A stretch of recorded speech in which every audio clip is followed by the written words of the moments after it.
अचानक रास्ता पार कर रहे हैं, नजर हटी, कोई गाड़ी रौंद जाता है। कल ही रात में हम लोग आ रहे थे, मुश्किल से यहाँ से 6-7 किलोमीटर पीछे हाईवे पर जाम था। आगे आए तो नजर पड़ी एक आदमी पिसा हुआ है।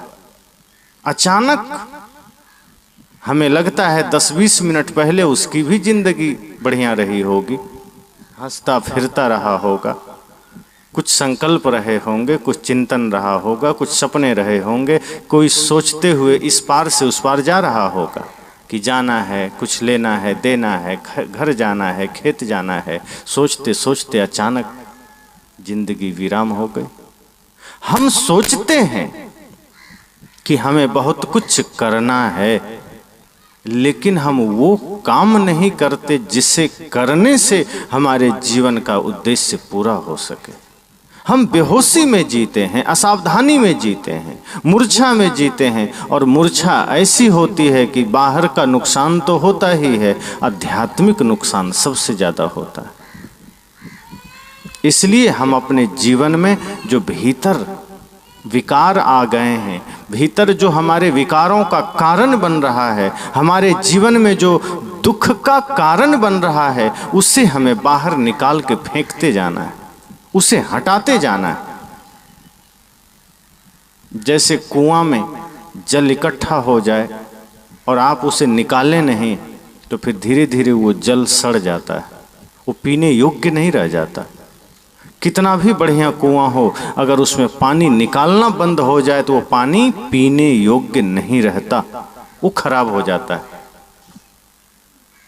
पानी पीने योग्य तभी तक है जब वो पानी निकलता जाए, उसे बाहर करता जाए।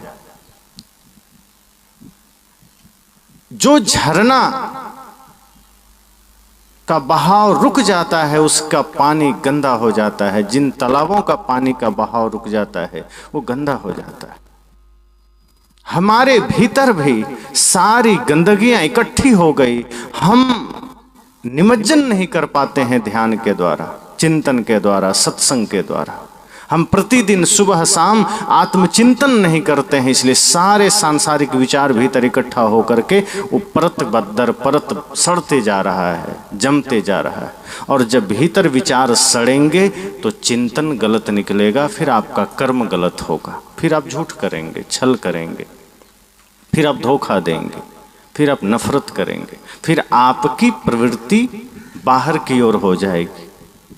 धन जरूरी है, लेकिन तब आप सिर्फ धन के बारे में सोचेंगे, फिर आप धर्म के बारे में नहीं सोचेंगे। कपड़ा जरूरी है, लेकिन जब विचार सड़ेंगे तो आप सिर्फ कपड़े के बारे में सोचेंगे, आपका क्या कर्तव्य है वो भूल जाएंगे। जब विचार सड़ते हैं तो हम सिर्फ स्वार्थी होते हैं, हम परमार्थी नहीं हो पाते। जब विचार कुंठित हो जाते हैं तो हम अपने से अतिरिक्त किसी और के बारे में कभी सोच नहीं पाते। किस अर्थ में? कि दूसरे को भी सुखी होना चाहिए, कि दूसरे को भी आनंदित होना चाहिए। इस अर्थ में हम सिर्फ इतना ही सोचते हैं कि हमें सुखी होना चाहिए, दूसरे को तो दुख मिल जाए तो अच्छा है। मंदिरों में गया हुआ आदमी आज यही तो मांग रहा है, भगवान के सामने खड़ा है, प्रभु मुझे तो झोली भर कर देना और पड़ोसी का तो पूरा कंगाल बना देना, हमारा घर 2 मंजिला बना देना, अब पड़ोसी की तो झोपड़ी में भी आग लगा देना। अपने भाई के लिए भी हम यही कुंठाग्रस्त चिंतन मांग रहे हैं।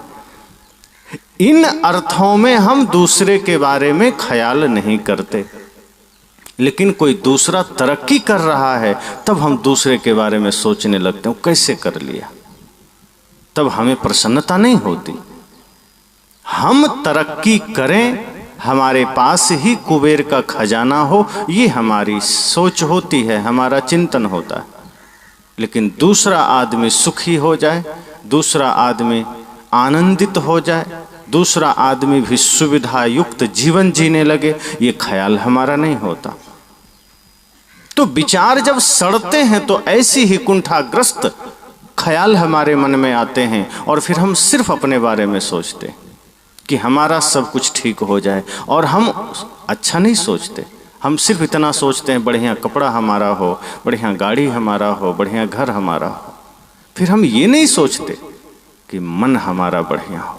क्यों? क्योंकि मन ही तो गंदा है और गंदा मन से ही हम सोच रहे हैं। और जब मन ही गंदा है, जब हमारा विचार ही गंदा है, जब हमारा चिंतन ही गंदा है, तो हमारा कर्म पवित्र कैसे हो जाएगा? जब हमारा चिंतन ही गंदा है तो उस चिंतन से निकलने वाला हमारा कर्म सही कैसे हो जाएगा? जिस टंकी में पहले से ही कचरा भरा है, नल खोलेंगे तो उसमें से शुद्ध पानी कहां से आएगा? टंकी में ही गंदगी डाल दी गई, टंकी में ही कचरा भर दिया गया, तो नल खोलेंगे तो कभी भी शुद्ध जल नहीं निकल सकता।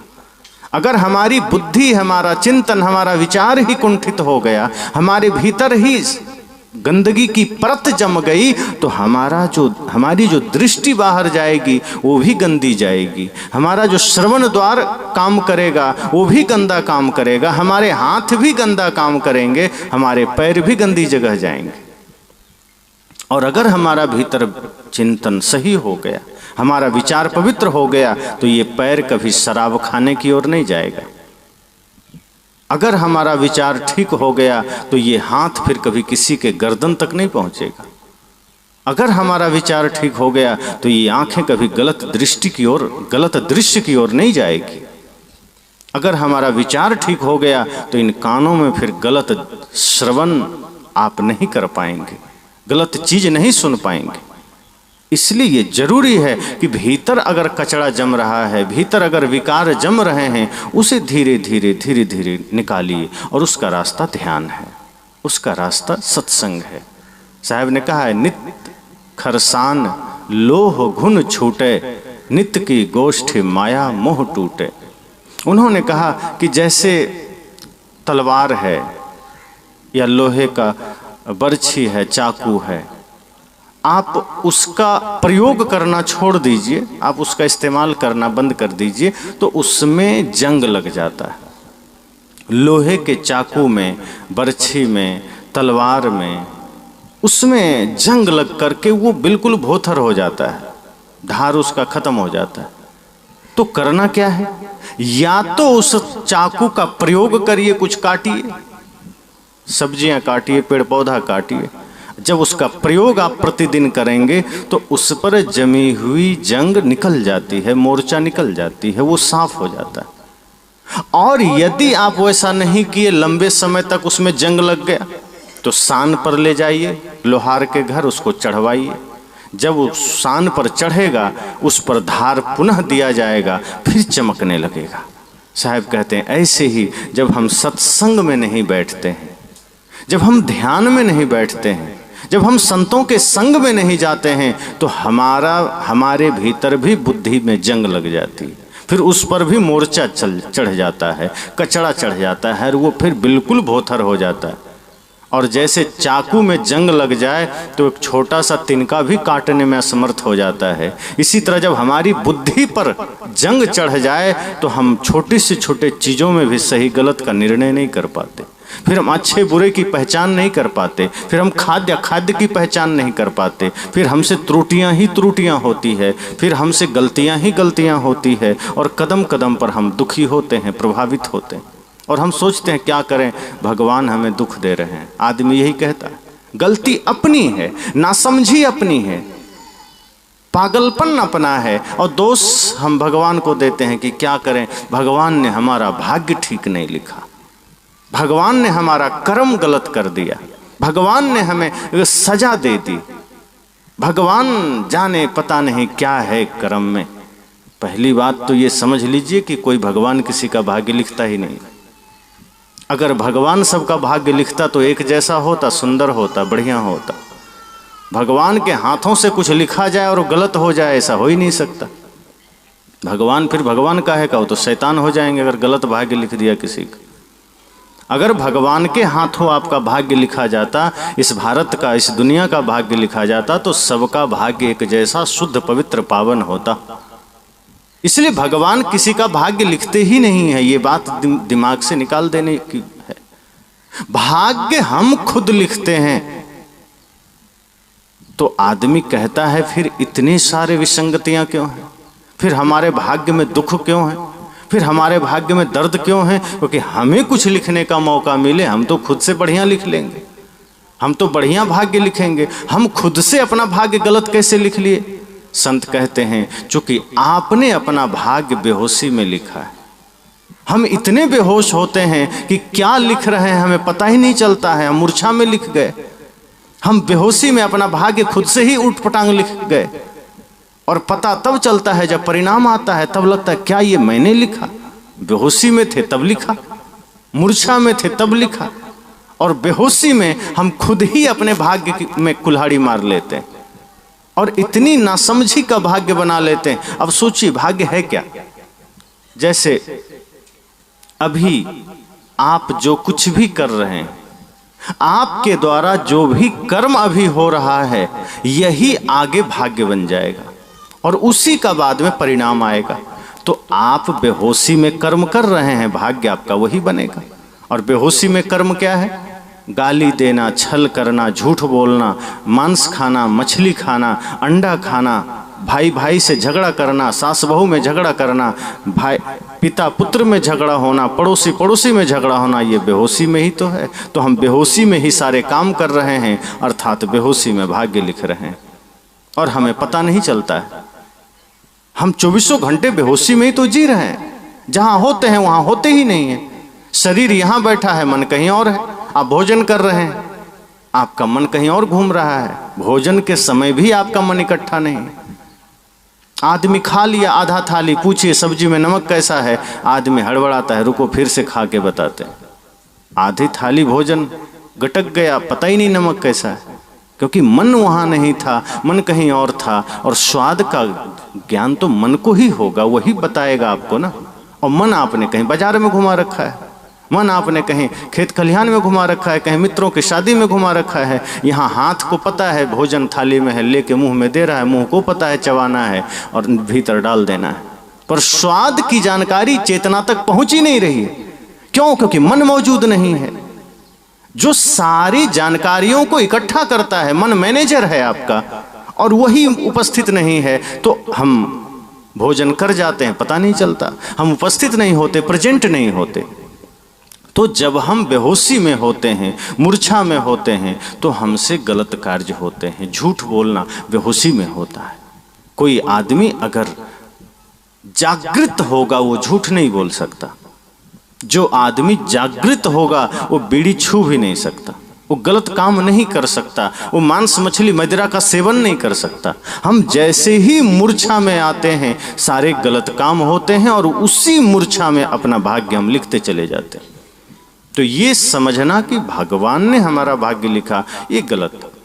हम खुद ही अपने गंदे विचारों में इतना लीन हो जाते हैं, हम अपने ही कचड़ों के साथ इतना खुशी से जीने लगते हैं। लगता है खुशी से जी रहे हैं, लेकिन भीतर भीतर वो दुख, वो पीड़ा, वो दर्द, वो अवसाद में हम इतना घिरते चले जाते हैं कि बाद में लगता है कि इतना दुख कहाँ से आया, इतनी पीड़ा किसने दे दिया? दिया किसी ने नहीं, मिला कहीं से नहीं। कोई भगवान आपको कोई सुख कोई दुख नहीं दिया, आपने ही अपने कर्मों से सुख पाया है, दुख पाया है। और आज भी जो दुख मिल रहा है अपने ही निजकृत कर्मों का फल है।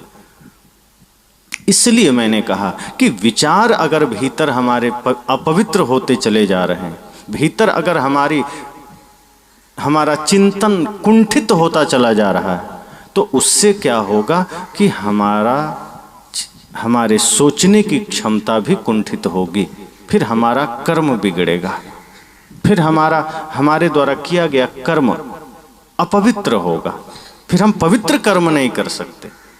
इसलिए संतजन क्यों कहते हैं कि गुरु का दर्शन करना चाहिए?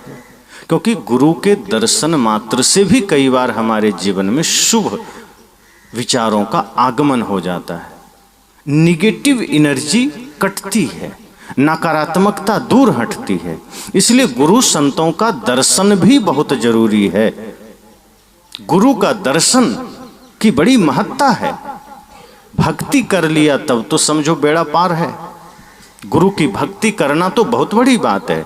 अगर हमें दर्शन भी मिल गया तो हमारे मन पर एक सकारात्मक प्रभाव पड़ता है, और फिर हम ये समझने लगते हैं कि हमारे जीवन में जो भी गलत है हमारे जीवन में जो कुछ भी कचरा है और या जो कुछ भी गलत का कारण बन सकता है या जो कुछ भी हमारे दुख का कारण बन सकता है, हम वो गुरु के पास जाकर उसके लिए कुछ सही रास्ता निकालें। जैसे नाव में जल भर जाता है, कई बार अगर नाव में पानी आ जाए तो क्या करता है आदमी, दोनों हाथ से पानी फेंकने लगता है। नाव में पानी भर जाए, पानी में नाव चले तो चले, नाव में पानी मत आने दो।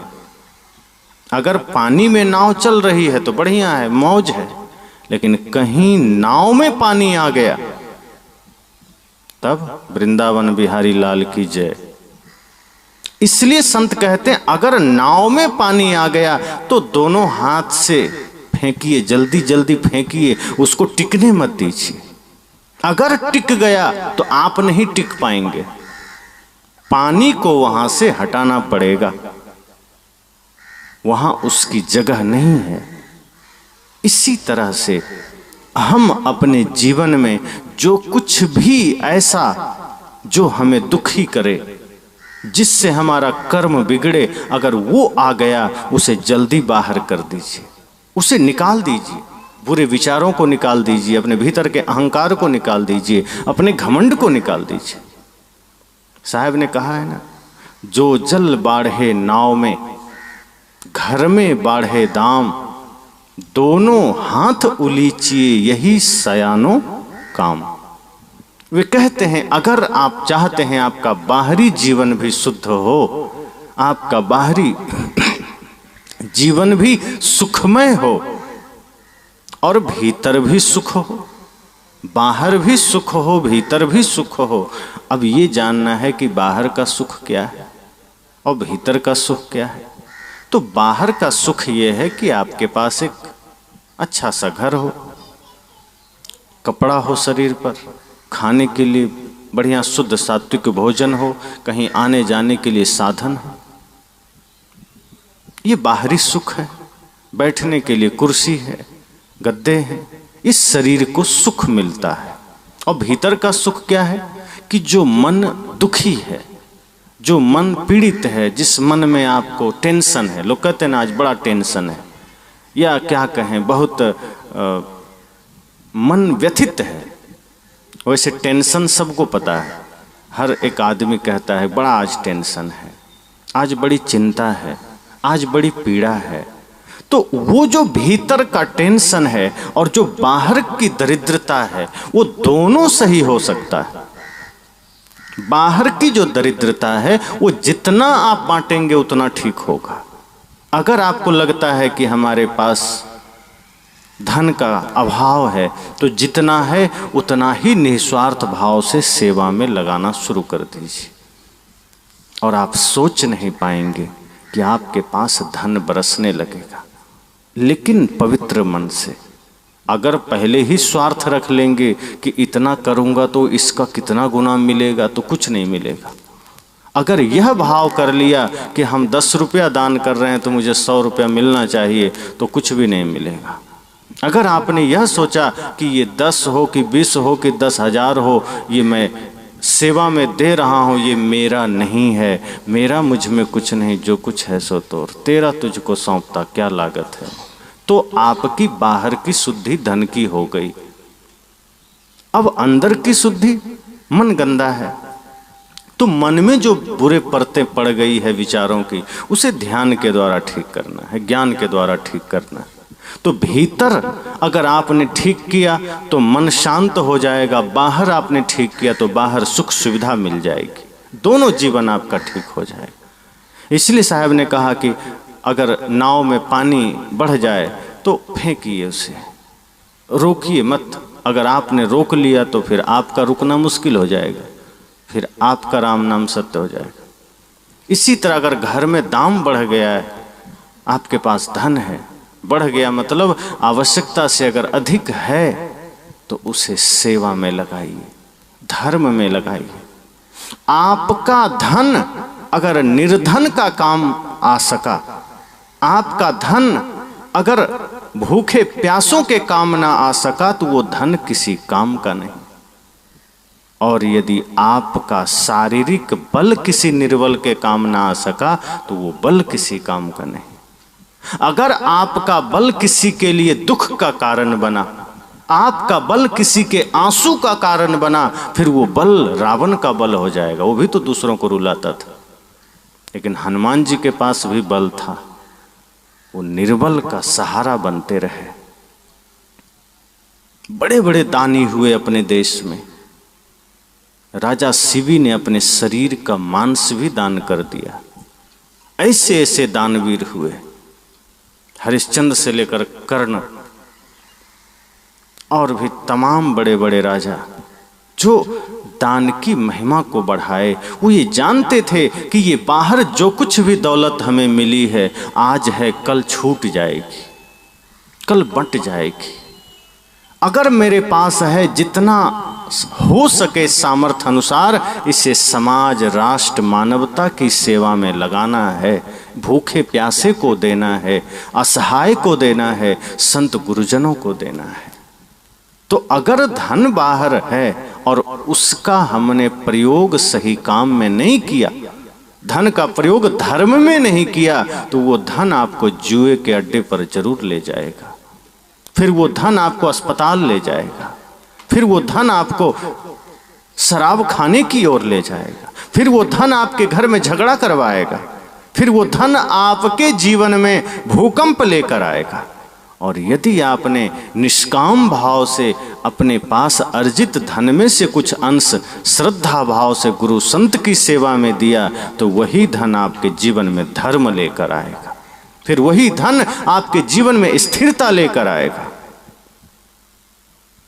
इसीलिए मैंने कहा कि अगर विचार कुंठित हो जाए, अगर भीतर विचार गंदे जमा होने लगे, तो झट से भीतर निहारिए, देखिए। जैसे दर्पण में आप अपने चेहरे को देखते हैं, तो अगर चेहरे में कोई दाग है, धब्बा है, आप साफ करते हैं, बाल बिगड़ा हुआ है सही करते हैं।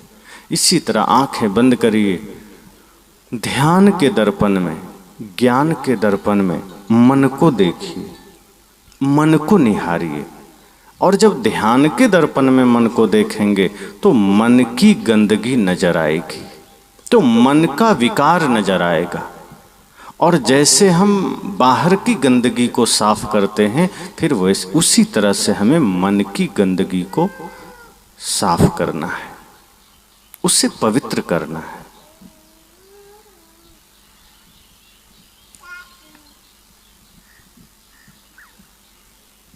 यही हमारे जीवन का उद्देश्य होना चाहिए।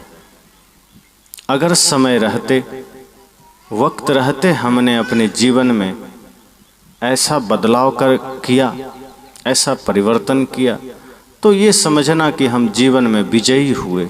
जिस उद्देश्य के लिए मनुष्य शरीर मिला था, वो अगर वो काम हमने किया तो हम यहाँ से विजयी होकर जाएंगे। और यदि हम अपना पूरा समय माया मोह प्रपंच में लगा दिए तो हम यहाँ से पराजित होकर जाएंगे। और इसी को साहब ने कहा है, एक सिंहासन चढ़े चले, एक बंधे जात जंजीर। कि अगर हमने गलत कर्म किए, गंदे कर्म किए, दूसरों का दिल दुखाया, छल किया, तो हम यहाँ से अपमानित होकर जाएंगे, जंजीरों में बंध कर जाएंगे।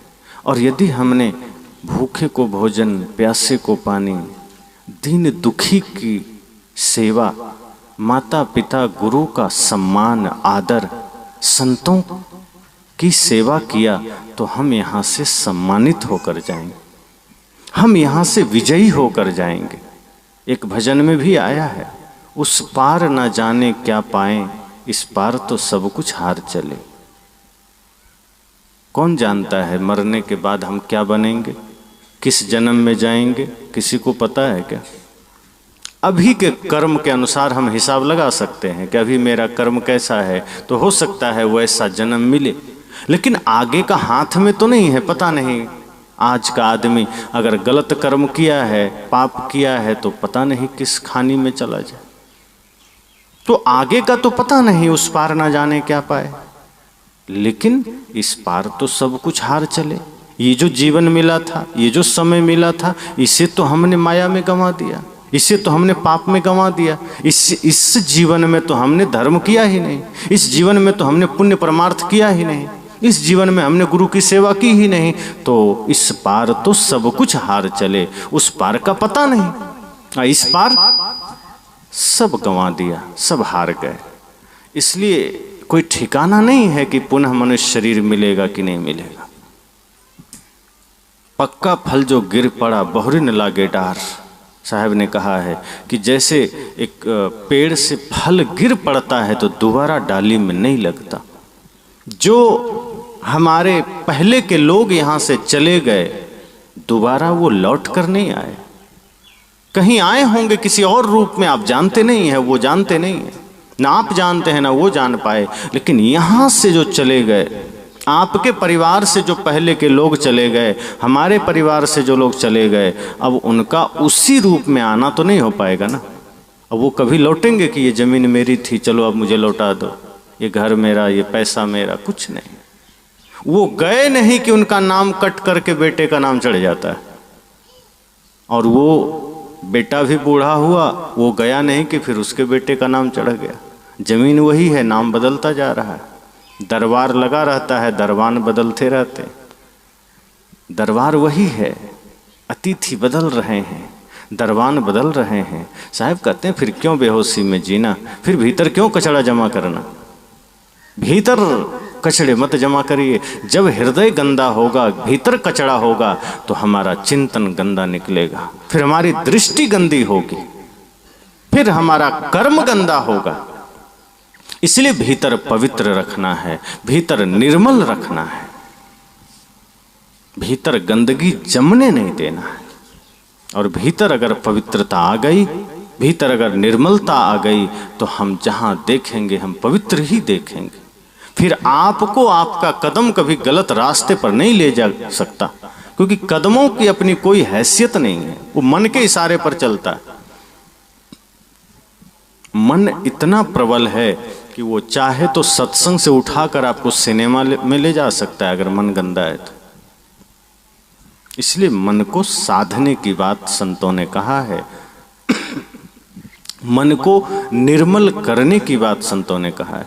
तो मैंने कहा कि अगर भीतर बुरे विचारों की परत जमे, अगर भीतर कुंठित विचार हमारे हो जाएं, तो उससे पवित्र करना है निरंतर ध्यान के द्वारा, निरंतर सत्संग के द्वारा। और आज के समय तो मोबाइल का ज़माना है, टेक्नोलॉजी है, सुविधाएं हैं, आप अपने हाथ में ही संतों के विचार सुन सकते हैं। संसार के विचार सुनते सुनते हमारा मन वैसा ही हो जाता है, और उसे बदलने के लिए हमें गुरु संतों के विचार सुनने चाहिए। और निश्चय ही आप सब सुनते भी हैं, इसलिए उसी वजह से आज ये सत्संग में हमारा आना भी हुआ। यद्यपि पहले से आते रहे, लेकिन अभी जो आना हुआ शायद उस मोबाइल की वजह से हुआ। तो निश्चय ही ये एक साधन है, और आप इससे लाभ उठाइए। इससे जीवन में बहुत बड़ा बदलाव आता है। आप 24 घंटे क्या सोचते हैं, क्या बोलते हैं, क्या करते हैं, ये आपके भीतर के रहस्य को दर्शाता है। अगर आपकी आंखें सही जगह जा रही है, अगर आपके मन में सही ख्याल उठ रहा है, अगर आपका कदम सही मार्ग पर जा रहा है, अगर आपके हृदय में दया भाव जागृत हो रहा है, तो भीतर निश्चय ही ज्ञान का दीप जला है। और यदि ठीक इसके विपरीत कुछ हो रहा है, तो इसका मतलब है भीतर कचरा जमा है, भीतर विकारों की आग जल रही है। फिर उसे मिटाने की जरूरत है, उसे बुझाने की जरूरत है, उसे खत्म करने की जरूरत है। और वो इसी सत्संग से संभव है, बाहर कहीं कोई उपाय नहीं। इसलिए सत्संग थोड़ा भी मिले तो समझ जाइए कि जीवन के लिए अमृत है। और ये सत्संग हमें समझने के लिए है, खुद को समझने के लिए कि हम इस धरती पर क्यों आए हैं। जब आप बिस्तर में जाइए तो जरूर सोचिए कि हम सब मनुष्य बनकर इस धरती पर क्यों आ रहे हैं। क्योंकि जो काम आज मनुष्य कर रहा है, खाने पीने का, घर में रहने का, बच्चे पैदा करने का, इतना तो जानवर कर ही रहा है। इससे अधिक आदमी भी नहीं कर रहा है और जानवर भी नहीं कर रहा है। तो क्या कभी आपने सोचा है कि अगर इतना काम जानवर भी कर रहा है तो हम मनुष्य शरीर में क्यों आए? अगर हम भी उतना ही काम कर रहे हैं तो, अगर हम भी बाहरी दुनिया तक ही अपने आप को सीमित कर लिए तो हम मनुष्य बनकर क्यों आए? और यहां से जब चले जाएंगे तो हमारे हाथों में क्या होगा? जाने के समय हमारा हाथ खाली ही तो होगा। तो समझ जाइए, साधन धाम मोक्ष कर द्वारा, ये मनुष्य शरीर साधन धाम है मोक्ष का। मोक्ष तक जाना है, शांति तक जाना है, मुक्ति पाना है, भक्ति में जीना है, उसी का साधन ये मनुष्य शरीर है। और यदि भक्ति के अलावा, मुक्ति के अलावा आपने से दुनिया का सारा काम भी कर लिया तो ये शरीर पाने का कोई अर्थ नहीं है। फिर आपने इस शरीर को गंवा दिया, फिर आपने इस शरीर को बर्बाद कर दिया। इसलिए सब लोग अपने मन में यही सोचिए कि हम अगर मनुष्य शरीर को पाए हैं, और ये मत सोचिए कि कोई स्त्री है कोई पुरुष है, ये तो कपड़े हैं। आपका स्त्री पुरुष होना ये कपड़े से ज्यादा कुछ नहीं, भीतर सब एक ही है। आप में भी वही परमात्मा है, पुरुषों में भी वही परमात्मा है। शरीर तो कपड़ा है, कोई स्त्री का कपड़ा पहना है, कोई पुरुष का कपड़ा पहना है, और कोई भिन्नता नहीं है। प्राकृतिक रूप से शरीर की भिन्नताएं हैं, लेकिन भीतर जब आप प्रविष्ट होंगे तो पता चलेगा आत्मा तो वही है, उसका स्वरूप एक ही है, उसमें कोई भिन्नता नहीं है। तो यह सोचना है कि हम स्त्री हो या पुरुष, इस धरा पर हम आए क्यों हैं? इन व्यवहारिक प्रपंचों के लिए आए हैं क्या? माया के लिए आए हैं? छल के लिए, झगड़े के लिए नहीं। आपको पता चलेगा कि हम इस धरा पर मुक्ति के लिए आए हैं, हम इस धरा पर शांति के लिए आए, मोक्ष के पथ पर चलने के लिए आए, गुरु भक्ति के लिए आए हैं।